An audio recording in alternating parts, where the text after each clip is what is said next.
ساری دنیا جاتی ہے نا مدینہ شریف اور جا کے دیکھتی ہے مسجد قبلتین، دو قبلوں والی مسجد. یار بڑا مشکل کام ہے، بڑا مشکل کام ہے. لوگ کہتے ہیں پہلا تسی انج آندے سو، اب یہ کہنا شروع کر دیے بڑا مشکل کام ہے.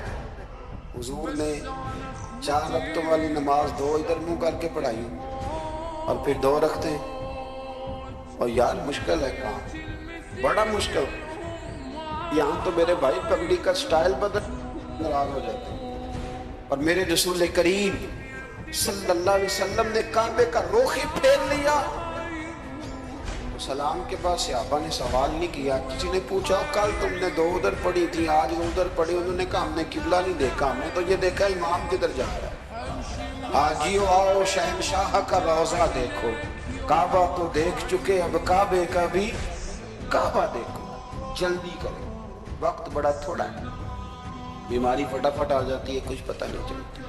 کمزوری فٹافٹ آ جاتی ہے، کچھ پتہ نہیں چلتا. بہت سارے حالات ہیں جو جلدی خراب ہو جاتے ہیں. نبی پاک صلی اللہ تعالیٰ علیہ وسلم نے نا اپنی امت کو بڑی ساری خیر اللہ سے لے کے دی. ہمارا دین بڑی جلدی مکمل ہوا. 23 سالوں میں مکمل دین حضور نے ہمیں عطا فرمایا. اور پھر ایک اور مزے کی اور لطف کی بات یہ کہ ایک ہے کہ جنگیں بھی ہو رہی ہیں. ہم کہتے ہیں جی آرام سے بیٹھیں گے تو دین کی بات کریں گے، جنگیں بھی جاری ہیں. بدر ہے، احد ہے، آخر دم تک. جس دن سرکار کا وصال ہوا اس دن بھی نبی پاک صلی اللہ علیہ وسلم نے لشکر روانہ کیا. اس دن بھی لشکر روانہ کیا. جنگیں بھی ہو رہی ہیں اور ساتھ ساتھ رسول پاک نماز، عبادت، تہجد، مسواک، شریعت، دین، تقوی، پرہیزگاری، ان ساری باتوں کا درس بھی بیان فرما رہے ہیں.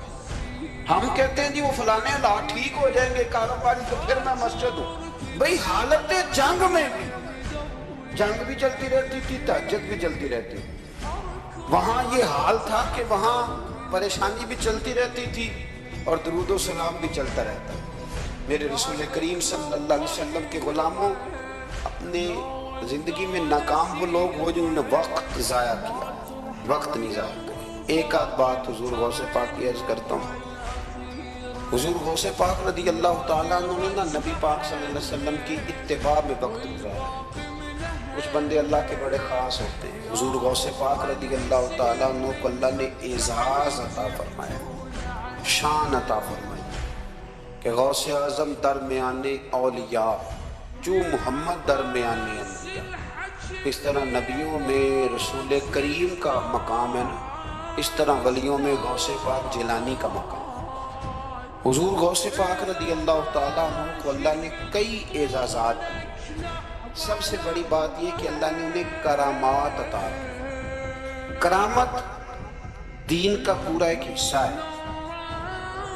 ہمارے یہاں نا لوگ کہتے ہیں اخلاق بیان کریں جی، وہ کہتے کیا تھے کرامت کیا ہوتی. بھئی کرامت تو قرآن پاک میں بیان فرمائی. آصف بن برخیہ جناب بلقیس کا، ملکہ بلقیس کا تخت لائے تھے. یہ اللہ نے کیوں آیت نازل کی قرآن پاک میں؟ وہ قصہ کہانی ہے کہ وہ جی تخت لائے. یہ کیوں بیان کی اور تخت آیا کس طرح آیا؟ انہوں نے کہا کہ آنکھ جھپکنے سے پہلے آ جائے گا. پھر آیا کہ نہیں آیا؟ ان سے پوچھا یہ کیسے آیا؟ کہنے لگے ھذا من فضل ربی. او سنگیو، صرف حضرت سلیمان علیہ السلام کا امتی تخت لا سکتا ہے، نبی پاک کا غلام نہیں لا سکتا. یار آپ نے کرامت کا انکار کر کے اپنے آپ کو کمزور کر لیا. اور نہیں جی نہیں، یہ کیسے ہو؟ کیا مطلب ہے؟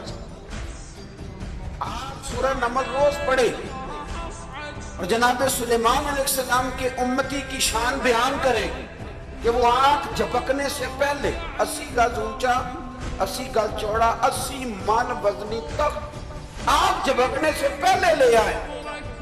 کسی بندے کا ایمان خراب نہیں ہوتا. میرے غوث پاک جیلانی یہ وہ بندے ہیں جن کے بارے میں نبی پاک نے فرمایا کہ میری امت کے علماء بنی اسرائیل کے نبیوں کی طرح ہیں، امتیوں کی طرح نہیں. کن کی طرح؟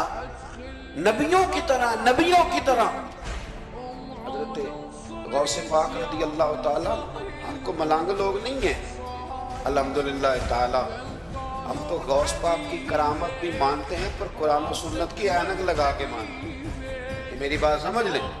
حضرت غوث پاک رضی اللہ تعالیٰ نے طالب علموں کو سبق پڑھا رہے تھے تو سبق پڑھاتے پڑھاتے نا ہاتھ آگے بڑھایا تو اچانک ہاتھ واپس آیا تو گیلا ہو گیا تھا سارا.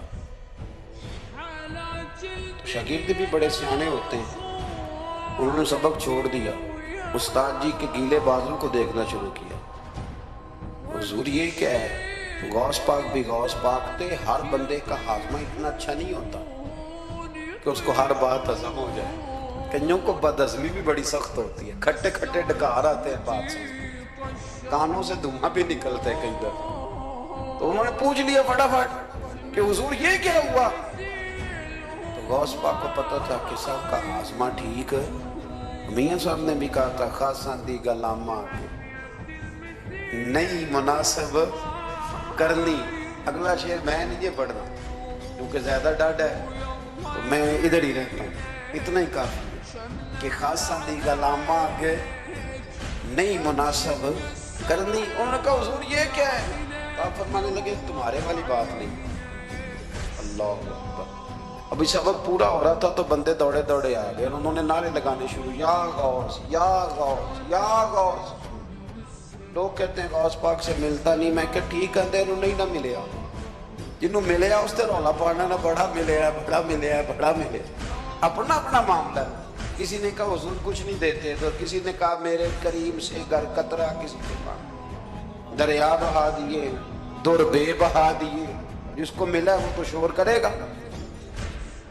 تو تھوڑی دیر کے بعد ہی بندے پہنچ گئے. انہوں نے آ کے یا غوث کے نعرے پہ لگائے. وہ مچلے بھی, وہ روئے بھی, وہ قدم بھی چومے, اپنے مقدر پہ ناز بھی کیا. شکر ہے اللہ کا, اللہ نے ہمیں آپ کا غلام بنا, شکر ہے. تو طالب علموں نے پوچھا ہوا کیا؟ کہنے لگے کشتی میں بیٹھے تھے تو ڈوبنے لگی تھی. تو ہم نے کہا کہ ہم تو غوث پاک کے ماننے والے. تو پھر حضور غوث اعظم کا دست مبارک نمودار ہوا ہے اور کشتی کو پکڑ کے کنارے لگا دیا, کشتی کو پکڑ کے کنارے لگا دیا. ایک قریب کہنے لگا یہ کیسے ہو سکتا ہے؟ تو دوسرا اس کی کمر پہ تھپکے دے کے کہنے لگا ویسے ہی ہو سکتا ہے جیسے آصف بن برقیہ کے ذات, بالکل ویسے ہی ہو سکتا ہے. سیدنا غوث اعظم کی کرامات اتنی متواتر کے ساتھ ہیں کہ ملا علی قاری فرماتے اتنی تو کرامتیں سنی نہیں اتنی غوث پاک کو اللہ نے عطا فرمائی. رب کریم نے انہیں درجہ دیا, وقار دیا, ان کی دعاؤں کو قبولیت دی. اللہ نے انہیں اعزاز کے ساتھ نوازا, اللہ نے ان پر فضل فرمایا. ایک تاجر تھا تو ملک شام جاتا تھا اکثر تجارت کرنے کے لیے, مال کما کے لاتا, غریبوں کی بھی مدد کرتا, مدارس کی, مساجد کی, سب جگہ جہاں دین کی ضرورت ہوتی پہنچتا.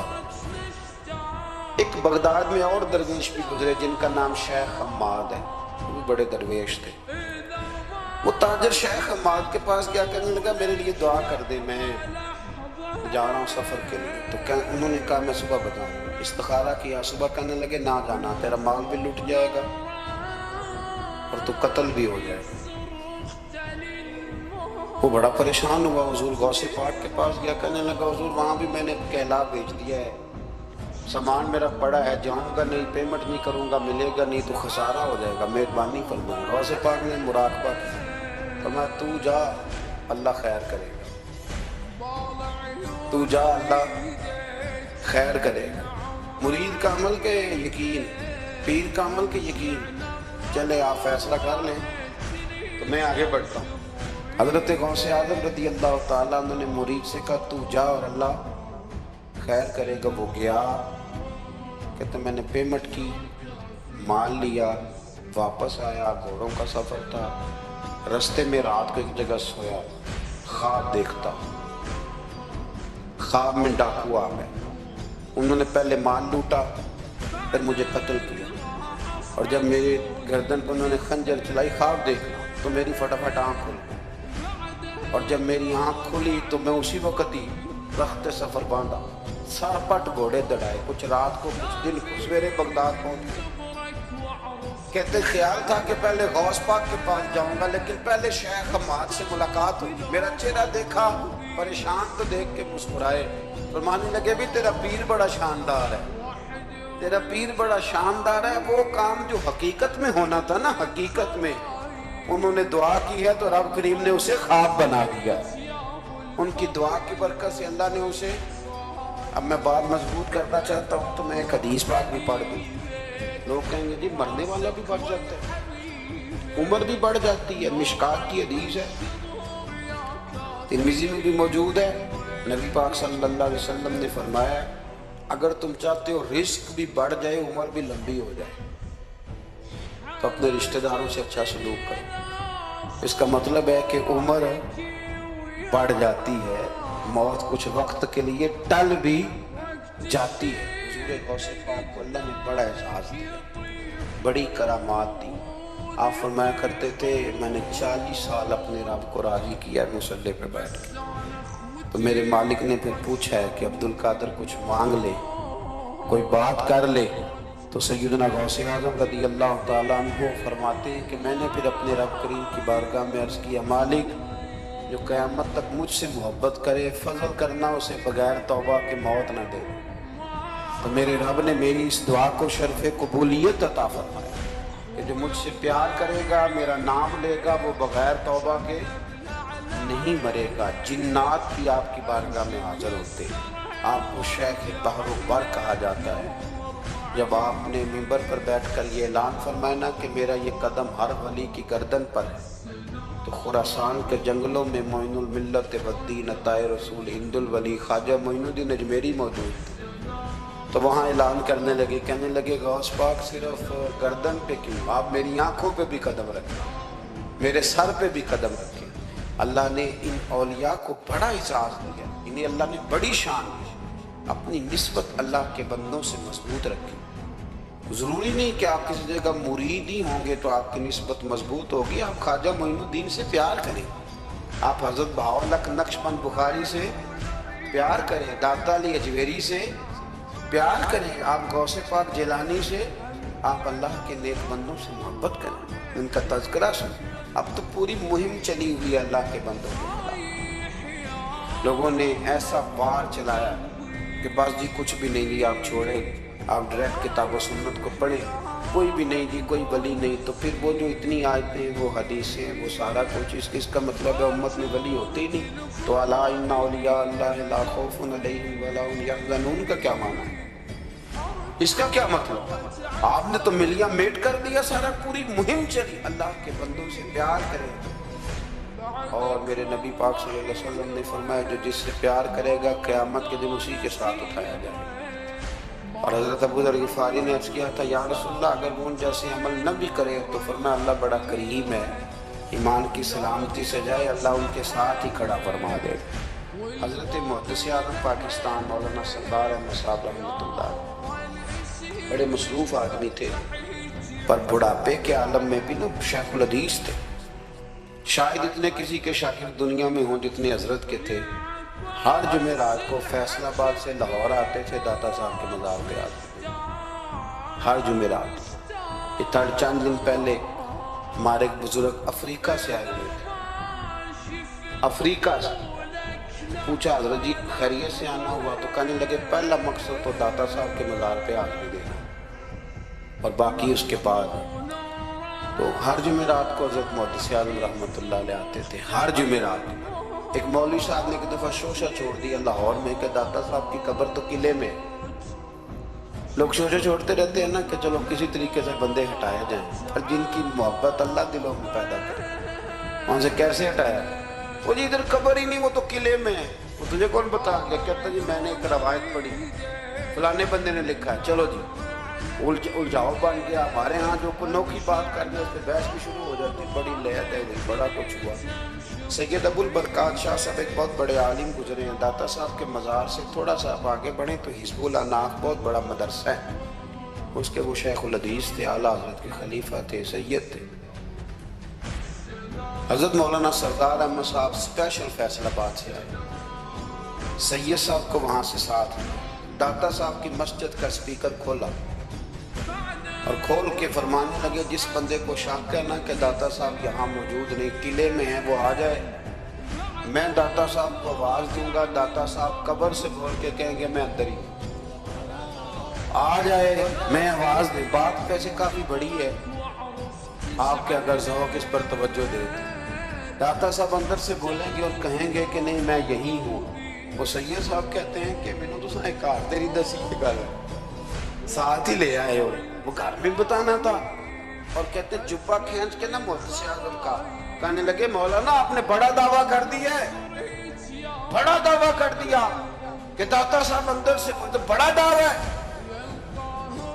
مولانا سردار احمد صاحب فرمانے لگے سید صاحب اپنی مرضی سے نہیں کیا، داتا صاحب سے پوچھ کے کیا ہے۔ داتا صاحب نے مجھے کہا ہے تو آواز دینا اور میں اندر سے بول پڑوں، اور میں کل شام تک ادھر بیٹھا ہوں، جس کا دل کرے وہ آئے، میں انشاءاللہ تعالیٰ آواز دوں گا، علی بن عثمان حجویری قبر کے اندر سے بولوں گا۔ لیکن چونکہ پیچھے کرم تھا نا، لہذا آیا کوئی بھی نہیں، پہنچا کوئی بندہ۔ تو یاد رکھیں اللہ کے بندوں سے پیار کریں۔ تنقید والے بندے ساری زندگی بیچارے اسی کھاتے میں رہے، کچھ نہیں بن سکا، خود بھی بے سرور رہے، دوسروں کو بھی بے سواد کیا۔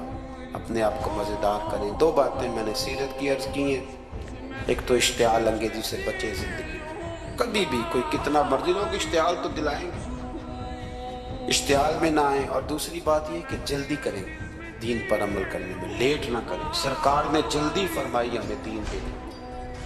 اور پھر ایک بات میں نے آپ کی خدمت میں عرض کی ہے، اللہ کے ولیوں سے پیار کریں، اللہ